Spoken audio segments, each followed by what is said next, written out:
Hi everybody, Moshe Kafri is a Difference Maker dog trainer. Today I'm going to share with you a story that emphasizes on the importance of a structure for dogs, why it's so important to train them, either as a puppy or as an adult dog, and give them structure so they know their place in the pack order within your household. And what happened if you don't do that. The second important lesson, how to approach a dog that you don't know. Before you start to watch it, I want to warn you that there is some graphic pictures with dog bites and blood. So just be aware of it as you watch the video. Let's go and watch it. So my name is Pamela. I have been a dog owner for all of my life, really, all different shapes and sizes. And I had worked with multiple rescues and had rescued multiple dogs over the years. And my specialty really became those dogs that had health issues or were perhaps from an abuse situation, and so they were very, very timid. And I would foster those dogs. And so I also did a lot of hospice care. So if a dog was end of life when it came into the shelter, I would take that dog as well. So over the past 10 years, I became interested in the St. Bernards because prior to that, I'd been working with a lot of rescues with Labradors and medium-sized dogs up to about 65 or 70 pounds. But a friend of mine pointed out that the St. Bernards were a unique rescue because trying to find foster homes was actually quite hard because the dogs are big.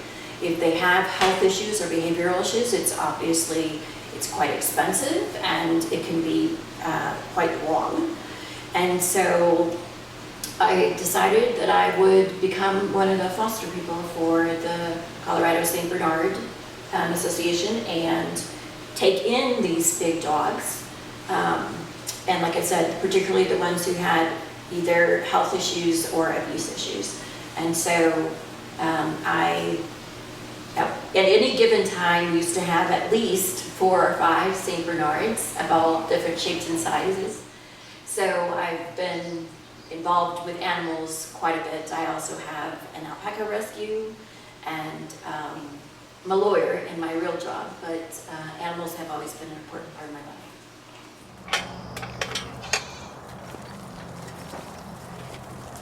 Come on in. This pen is all of the females, and you see that we have some alpacas, and there's actually 3 llamas in here as well.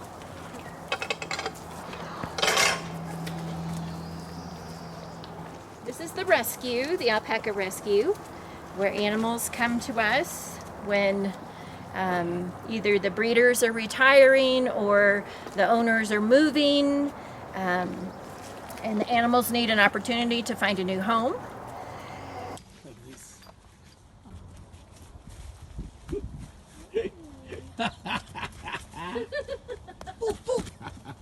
Look at him, look at him.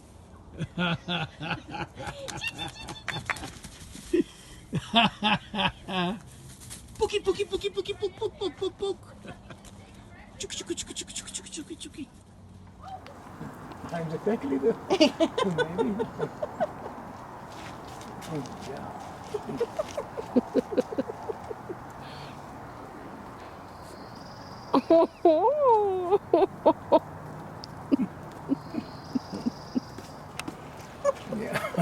Just wonderful.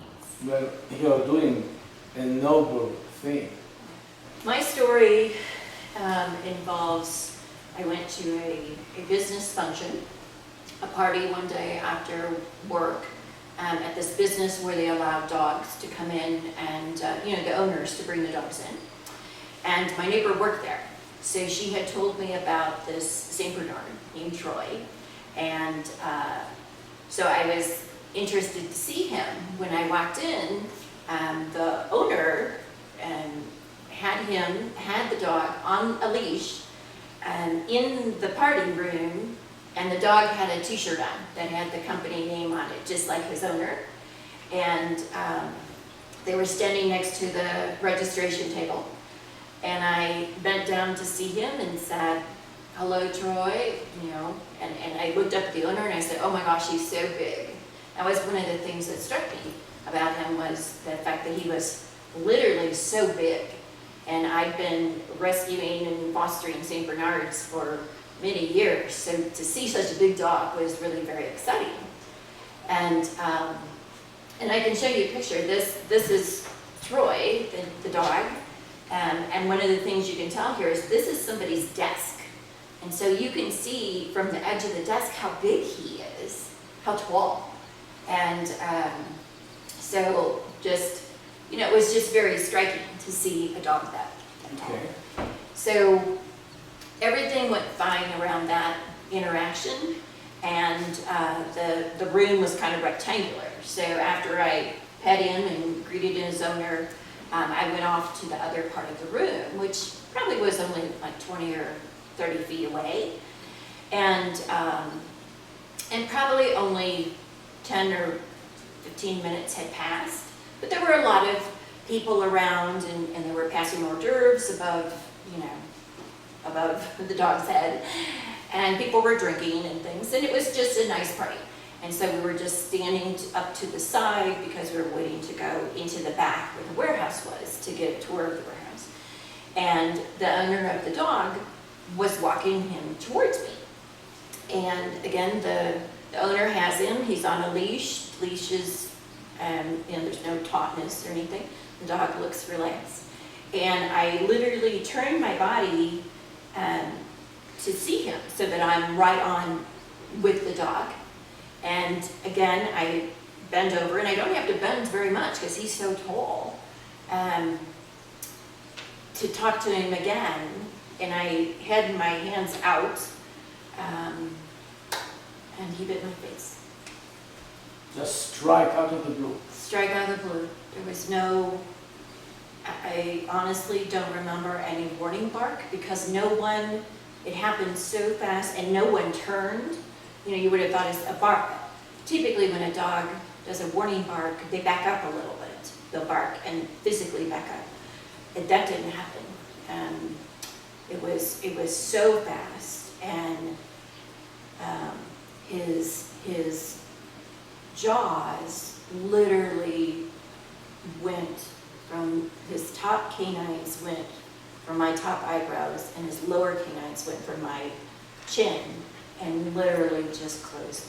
So it was a full bite. It was a full bite. In fact, when they, afterwards, when they did the surgery just to try to pull the skin back together, the surgeon noted that there were sections of my nose that were missing, that obviously when the dog clamped down, he took tissue with him. Wow. Yeah. Okay. So what happened right after he bit you? Well, this is the picture of when he bit me. Now, this is when I'm laying down at the operating room afterwards. Okay. But right after he bit me, and again, it happened so fast, I put my hands to my face because I could feel the skin tearing. So I put my hands to my face, so I couldn't see anymore where he was or what was happening with him. But I was told that the owner took him outside, put him in his car, and started to drive him to Chicago where they lived. And my friends took me to the emergency room. I see. So basically, when you entered the store the first time, you asked the guy if it's okay to pet the dog. I did. And he said, Because I actually shook his hand, because it was the first time I met him too. And I said, "Oh, this must be Troy." And and said, yes. I said, can I pet him? And he said, of course. And so I pet him and yeah. And everything was fine on this time. And he was absolutely fine. And on the second time, you did the same thing. You didn't lean lower or anything, do the same thing, and this time he struck Yes, that's correct. out of the blue. Yes, and you know, when I was standing, because he was so tall, I leaned down, but I was still standing. I wasn't like down on my knees or anything, I was still standing. But there was a forward motion. But there was a forward motion, that's correct. Okay, Mhm. okay, it's the same. Okay, Yeah, okay. Well, this pretty much it explains it. Okay, I understand. Okay. and, you know, there was a lot of speculation, of course, afterwards about what might have motivated the dog. And I'll be interested in your thoughts, but certainly some probably contributory factors was the fact the dog was at work all day. This was at 7:30 at night, so the dog had been there all day long.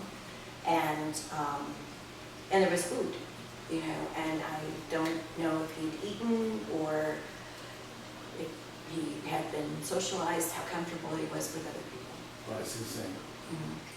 I was gifted with angels. I mean, the doctor who was on call that night at the hospital, which was only 3 minutes away, happened to be a maxillofacial trauma surgeon.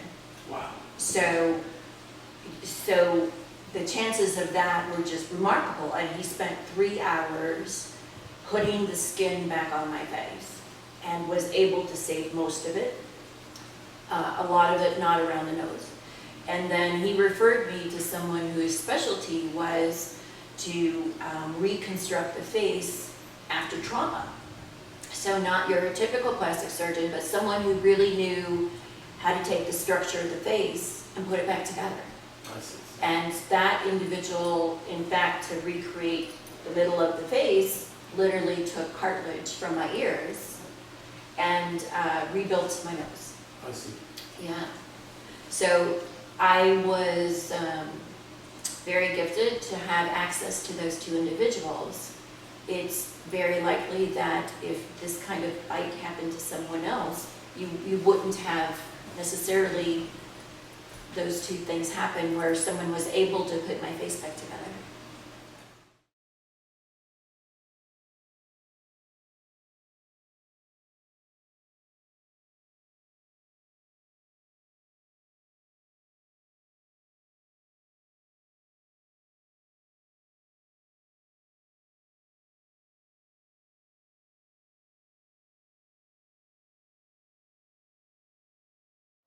Let's talk and try to analyze and understand why Troy attacked Pamela. Well, two things in play here. The first one, she did not allow the dog to come to her. The second one, she went to the dog and she leaned down to him. Why it's so important? I always tell my clients and people in general, when you see a dog that you don't know, let him come to you. Give him your side so he doesn't feel challenged, okay? And just stand there and let him come to you and smell you. It's a cardinal rule when you meet a dog that you don't know.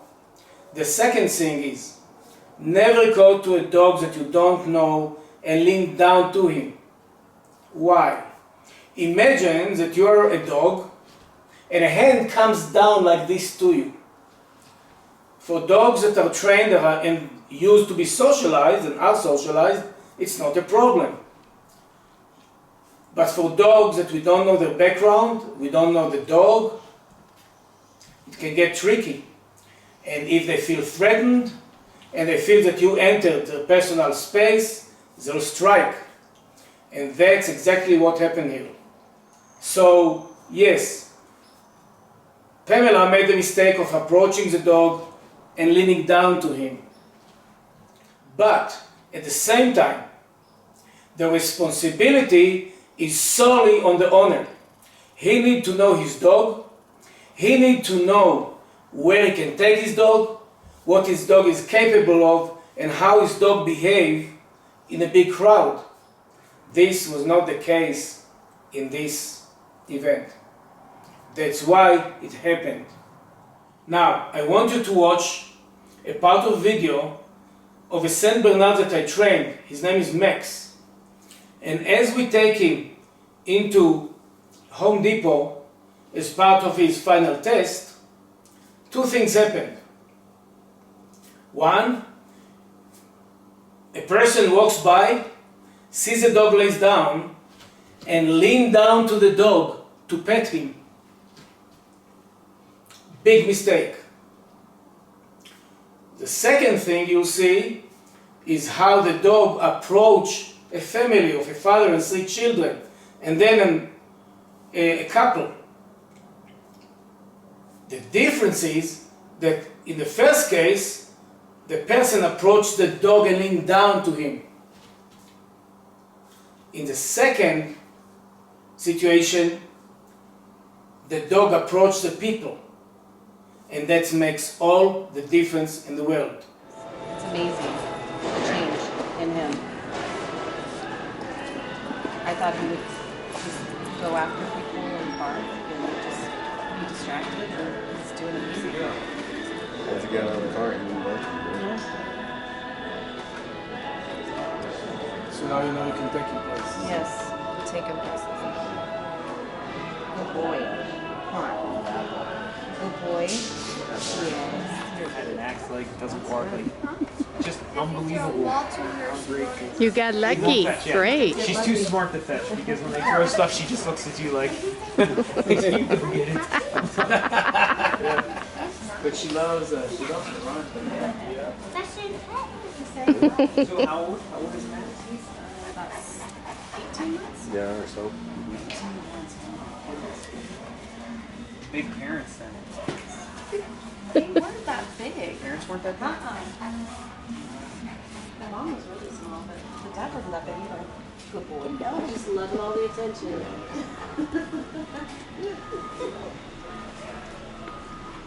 You didn't know there was such a place, huh? Now I want you to tell me what happened with your own Saint Bernard that you rescued. So Jackson came to me when he was 11 months old from the Colorado St. Bernard Rescue. He had been in a backyard breeding program, and even at 11 months was already afraid of humans, had no interaction, was kept in an outdoor cage where people basically threw food at him. So he was extremely hypervigilant and really just fearful. And so he came to me, and it was actually two dogs, two brothers, and they separated the two.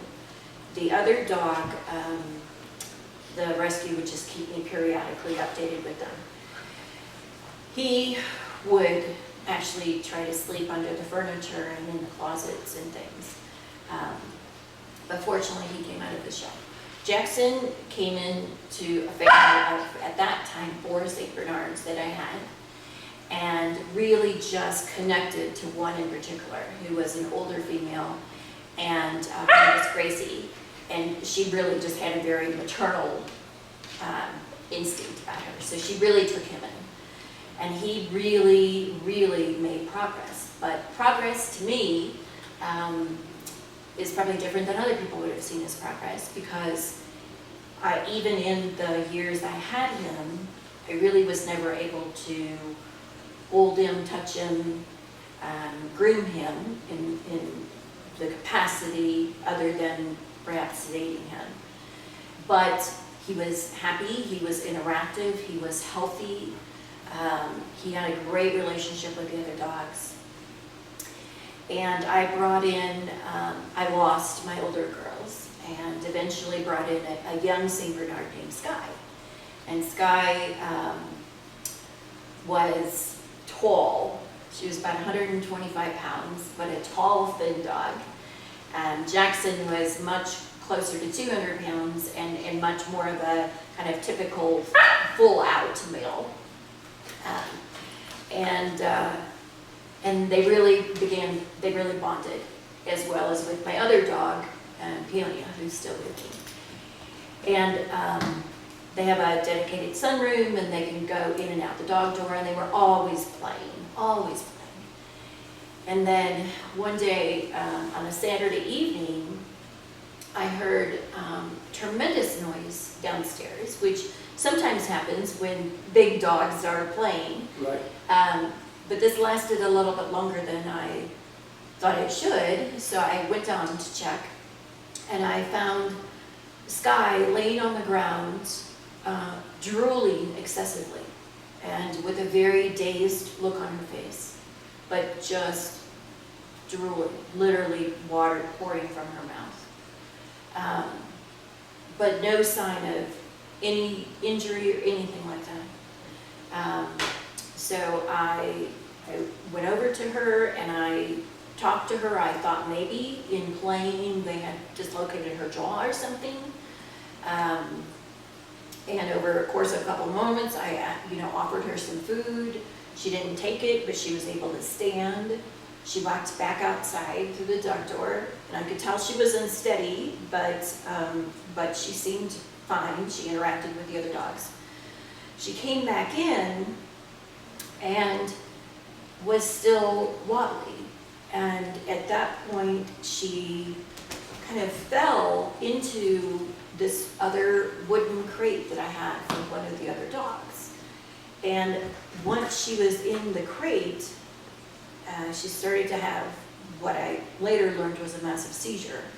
I, in the moment, thought maybe one of the other dogs was hurt. And the crate belonged to Peonia, and so I heard all of us thrashing around, and I saw Peonia half in the crate with Sky. And Sky, she was a huge dog, so through the sides of the crate I could see legs sticking out, and I honestly just didn't know what was happening. And I grabbed Peonia's tail to pull her away because I was thinking that she was perhaps hurting Sky. That's what I thought was happening. And so I was very focused on pulling her away. And my big boy, Jackson, who now was about 5 years old and had spent the last 18 months getting to know Sky and was very bonded with Peonia, lunged at me and bit my arm, which was holding Peonia's tail. And it really all happened so fast, but I was so determined to keep Peonia from hurting Sky that I really didn't even react to the bite. And fortunately, I had long sleeves on and jeans. And in the course of just the next couple of moments, he bit me 5 more times, from the shoulder to the arm, my hip, and then down in my leg. And when he bit me on the thigh, he was truly, the other bites were all down and in, down and in. The one on the thigh, he literally was trying to pull me back. I let go, obviously, and at this point I was probably hysterical, got myself out of the room, ran upstairs, called my neighbors who came over, and by the time we kind of took off my sleeves and the jeans and everything and saw the extent of the injuries, I went to the emergency room where I had to report a dog bite. And eventually I needed to put him down. Okay. Understood. Unfortunately, several weeks after that,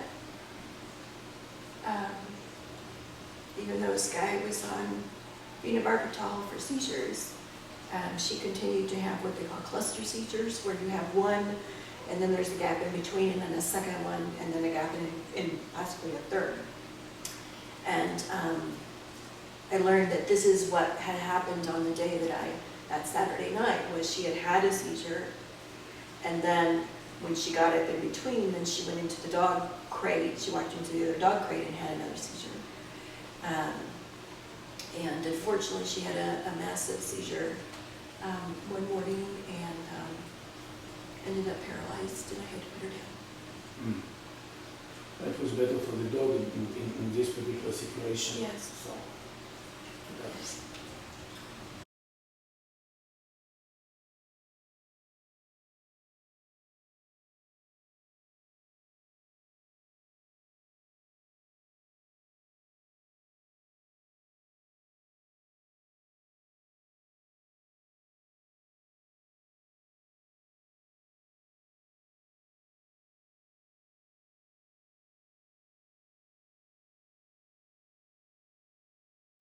Let's talk about why Jackson, Pamela's own dog, attacked her.